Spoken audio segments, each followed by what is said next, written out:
દાખલો છે 3x બરાબર 2x વત્તા 18.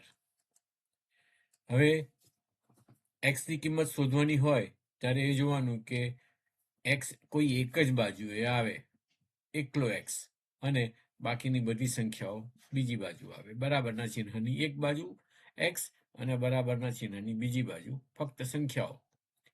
હવે 3x અને 2x એમાં નાની સંખ્યા કઈ છે? 2x. એટલે આપણે 3x બરાબર પહેલા તો 2x અને વત્તા 18 લખી દઈએ છે. હવે આ 2x ને પેલી બાજુ લઈ જવાની છે, એટલે અહીંયાથી કાઢી નાખવી પડે.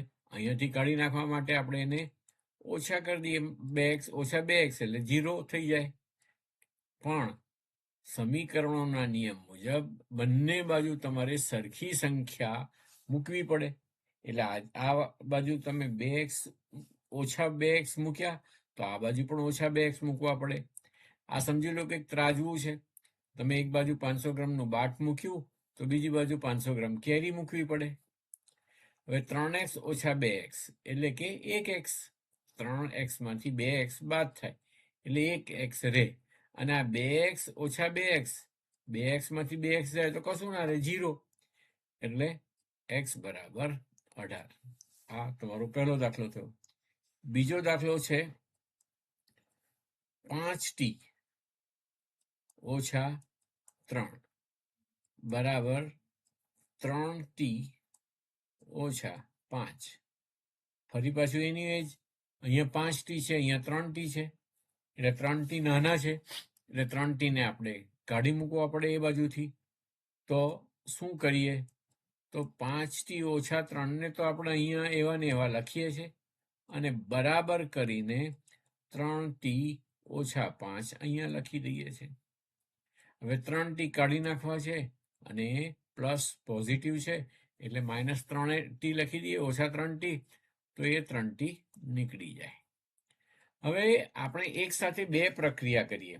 આ 3t ને 3t ને તો કાઢી જ નાખીએ, એટલે અહીંયા 5t ઓછા 3t એટલે 2t થશે.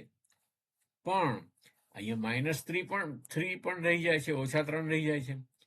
તો આ બાજુ ફક્ત t જ રહેવા જોઈએ, જે આપણને ખબર નથી, અથવા તો જેની કિંમત શોધવાની છે t, તે એકલા જ રહેવા જોઈએ. બાકીની કોઈ સંખ્યા અહીં ના રહેવી જોઈએ. હવે ઓછા 3 છે એને કાઢી નાખવા હોય તો +3 લખીએ, તો ઓછા 3 વત્તા 3 એટલે 0 થઈ જાય. તો એક બાજુ +3 લખ્યા તો બીજી બાજુ પણ +3 લખવા પડે. તો આ બાજુ ઓછા 3 અને +3 બાદ થઈ ગયા, એટલે બાકી રહ્યા 5t ઓછા 2t બરાબર ઓછા 5 વત્તા 3. હવે જુઓ, 5t માંથી 2t જાય તો કેટલા રહે? 3t રહે. 5 માંથી 2 ગયા એટલે 3. t તો સમજો કે કઈ વસ્તુ છે કે 5 પેનમાંથી 2 પેન ગઈ તો 3 પેન રહી, એમ. એક પેનની કિંમત કેટલી એવું શોધવાનું છે આપણે. હવે આ -5 છે વત્તા 3 છે. 5 માંથી 3 જાય તો તમને ખબર છે કે 2 રહે. પણ આ -5માં 3 ઉમેરવાના.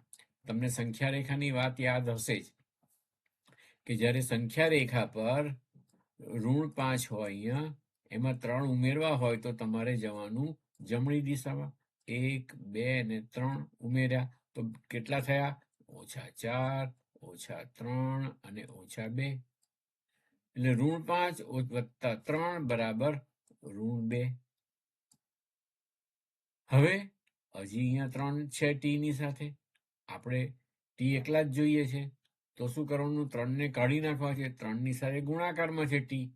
હવે એને ગુણાકારમાંથી કાઢી નાખવા હોય 3 ને, તો એને 3 વડે ભાગવા પડે.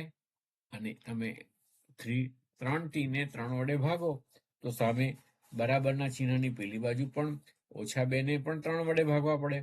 તો હવે આ 3 અને આ 3 ઉડી જાય, તો t બરાબર -2/3 આવે. બીજો દાખલો છે, ત્રીજો દાખલો છે 5x વત્તા 9 બરાબર 5 વત્તા 3x. અહીંયા પણ એવું જ છે કે અહીંયા 5x છે, અહીંયા 3x છે. 3x નાના છે એટલે 3x ને કાઢી નાખવા પડે પહેલા. તો 5x વત્તા 9 બરાબર 5 વત્તા 3x. હવે 3x ને આ બાજુથી કાઢી નાખવા છે એટલે ઓછા 3x લખીએ. તો આ બાજુ પણ ઓછા 3x લખવા જ પડે. પણ અહીંયા 9 એક વધારાની વસ્તુ છે, તો એ 9 ને કાઢી નાખવા માટે આપણે ઓછા 9 લખવા પડે. તો અહીંયા પણ ઓછા 9 લખવા પડે. હવે જુઓ 5x ઓછા 3x વત્તા 9 ને ઓછા 9 ઉડી જાય. આ વત્તા 3x અને ઓછા 3x ઉડી જાય. તો હવે 5x ઓછા 3x, 5 માંથી 3 જાય તો 2x રહે બરાબર 5 ઓછા 9. હવે સંખ્યા રેખાની પરની વાત કરીએ તો 5 અહીંયા છે, પ્લસ 5 અહીંયા ક્યાંક 0 આપણે કરી દઈએ એટલે 4 3 2 1 ઋણ 1 ઋણ 2 ઋણ 3 ઋણ 4 ઋણ 5. હવે તમારે જો બાદ કરવાના હોય 5 માંથી 9 ને બાદ કરવાના છે, એટલે બાદ કરવાનું એટલે તમારે જવાનું ડાબી બાજુ. કેટલા સ્થળ તમારે ખસવાનું? 1 2 3 4 5 6 7 8 અને 9. અહીંયા આવી ગયા તમે અને અહીંયા છે ઋણ 4 એટલે 5 ઓછા 9 બરાબર ઋણ 4. ફરી પાછું બીજામાં જોયું હતું એ પ્રમાણે x એકલા નથી, એની સાથે 2 ચીપકેલા છે, એટલે એને ઉખાડી દેવા હોય તો એને 2 વડે ફરી પાછા ભાગવા પડે. અને 2x ને 2 વડે ભાગો તો -4 કે હું કેમ રહી જાઉં, એટલે એને પણ 2 વડે ભાગો. આ 2 અને 2 ઉડી જાય એટલે x બરાબર ઋણ 4/2 એટલે કે ઋણ 2. મને ખાતરી છે કે તમને આમાં સમજ પડી જશે. હવે ચોથો દાખલો જોઈએ. 4z. હવે જુઓ અહીંયા x ને બદલે z ને t ને એવું બધું આપ્યા કરશે, એટલે એની ચિંતા કરવાની નહીં, એને x જ સમજી લેવાના. પણ જે હોય તે જ લખવું પડે. હા, એ પણ યાદ રાખજો. 6 વત્તા 2z. હવે 4z વત્તા 3 ને 6 વત્તા 2z. હજી પણ એવું જ છે. અહીંયા 2z નાના છે 4z કરતા, એટલે ફરી પાછું એની જ આપણે વાત કરવાની.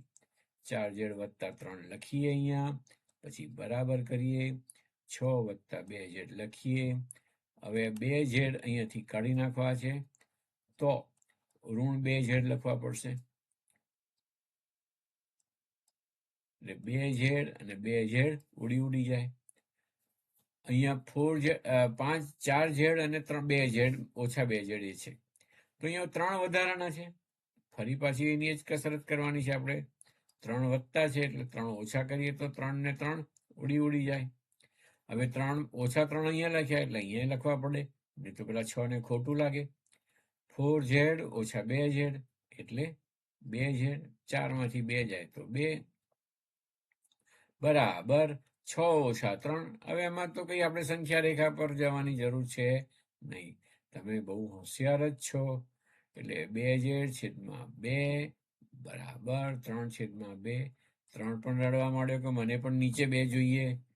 હા, તમે શું કરો, મેકઅપ કરો, તો હું કેમ ના કરું? તો આ 2 નો મેકઅપ બંનેને આપ્યો, પણ અહીંયાથી બિચારાનો મેકઅપ ધોવાઈ ગયો એટલે ઝેડ એકલા રહી ગયા.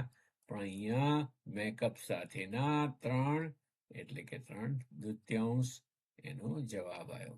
હવે આ ઇલેક્ટ્રોનિક પેન છે ને ભાઈ, એટલે ફરતી નથી પ્રોપરલી. હા કે એટલે મારા અક્ષર બહુ સારા છે લખતી વખતે, નોટની અંદર લખું ત્યારે, પણ આ ઇલેક્ટ્રોનિક પેનમાં આગું પાછું થયા કરે. હવે તમે સમજદાર છો, તમે સમજી જાઓ છો એટલે વાંધો નહીં. તો આ 4 દાખલાથી આપણે આ વિડીયો પૂરો કરીએ. ધન્યવાદ. ફરી મળીએ છીએ.